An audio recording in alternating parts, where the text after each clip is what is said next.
Assalamualaikum warahmatullahi wabarakatuh. Bersama saya Arya Wiradirjo. Salam sehat, salam sejahtera dimanapun sedulur berada. Semoga diberkahi barokah serta rahmat, dibanyakan rezeki dan diberikan umur panjang. Amin ya rabbal alamin. Pada kesempatan ini kita akan membedah yaitu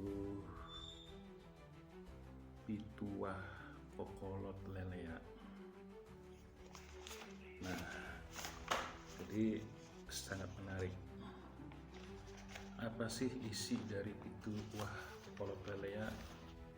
Karena pituah kokolot lelea ini bahasa Sunda yang disebut Sunda Wiwitan. Jadi asal muasal bahasa Sunda dasar dari wilayah Jawa yang di bagian wilayah utara. Yaitu isi dari pituah kokolot lelea, isinya mikirun budak engkena kumaha, senajan boga arta kudu tetep usaha, kurungora ulah poya-poya, kamberan kolota ulah sangsara, jelma laki kerja ewena usaha, neangan pakaya rukun runtut, aturan agama kudu diturut, selamat dunia jung akhirat. Jadi saya ulangi lagi, pituah kokolot lelea, mikirun budak engke kumaha, mikirun budak engkena kumaha, senajan boga arta kudu tetap usaha, kurungora ulah poya-poya, kamberan kolota ulah sangsara, jelma laki kerja ewena usaha, nengan pakaya rukun runtut, aturan agama kudu diturut, selamat di dunia jung akhirat. Jadi kalau kita merujuk ke pituah kokolot lelea, kita kembali ke peradaban di tahun 700 sampai 739 Masehi. Itu awal berdirinya kerajaan Prabu Lelea yang disebut kerajaan Maharaja Adimulya, atau disebut Raja Maharaja Adimulya.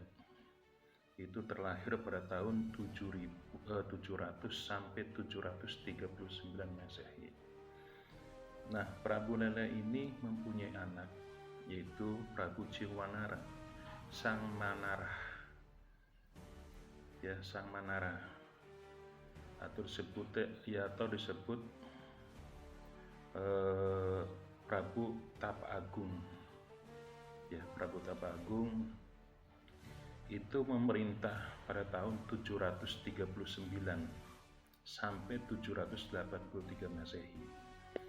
Nah, Prabu Tapa Agung sebetulnya patilasannya ini ada di Lelea, kalau ingin tahu, atau disebutnya Buyut Agung, atau bisa disebutnya juga Pejaratan Gede. Nah, Buyut Agung ini atau disebut Prabu Tapa Agung alias atau Prabu Ciwanara itu pernah tinggal di Lelea pada tahun sekitar 739 sampai 783 Masehi. Nah, Prabu Tapa Agung yang disebut Singwanara ini mempunyai anak yang disebut Sri Ratu Dewi atau Sri Ratu Dewi Purbasari, sang mantri Raja Galuh. Itu memerintah setelah wafat ayahnya atau sebelum turunnya dari Raja Prabu Tapa Agung, itu sekitar 783 sebelum 783 sampai 799 Masehi. Nah, karena sang kakak ini memaksakan diri pengen, jadi seorang kakaknya ini memaksakan ingin menjadi raja. Nah, kenapa Ibu Ratu Purbasari ini diasingkan? Karena tidak layak untuk menjadi seorang raja. Jadi sehingga pada saat itu mengasingkan diri ke hutan wilayah ke bagian pesisir pantai utara, yang dekat pantai utara. Nah, pada saat itu bertemulah dengan seorang petapa yang disebut Sangyang Garuminda. Sangyang Garuminda itu yang dikutuk. Sangyang Garuminda itu yang dikutuk menjadi Lutung Kasarung. Nah, pertapanya ini berada di Gua Lelea. Karena pada saat itu Lelea punya gua, tapi sekarang sudah tidak ada. Karena sudah dihitung sudah berapa ribu tahun. Nah, pada saat itu bertemulah dengan Ibu Ratu Purbasari. Nah, pertemuan antara Sangyang Garuminda ini atau disebut Lutung Kasarung itu di taman atau disebutnya talaga. Kalau sekarang bentuk patilasannya yaitu Taman Sari. Mandilah di Taman Sari itu, di talaga taman itu. Nah, karena pada saat itu sering bertemu dengan Sangyang Garuminda, Ibu Ratu Purbasari itu setelah mandi ternyata ketika penyakit yang dibuat oleh kakaknya itu ternyata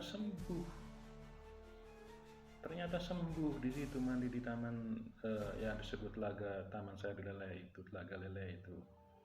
Ternyata sembuh sempurna wujudnya, bahkan lebih cantik. Nah, pada saat itulah karena kesembuhan dari Ibu Ratu Purbasari sehingga banyak bunga di sekeliling sekitar telaga taman itu, dikasihlah bunga-bunga di atas kepala dikasih bunga, karena seorang raja dikasih bunga. Nah, perwujudan sekarang bunga-bunga itu dikasih sama Garuminda di atas kepala. Perwujudannya sekarang itu kasinoman yang terjadi sampai saat ini yaitu Ngarot itu sampai saat ini masih lestari. Jadi perwujudan dari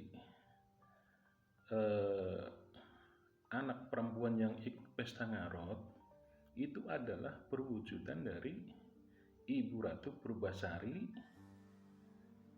ya, yang dipakaikan oleh Sang Hyang Guru Minda. Sang Hyang Guru Minda ini itu bukan dari manusia biasa, dia datang dari khayangan. Nah, jadi maka dengan hal ini adat istiadat ngarep itu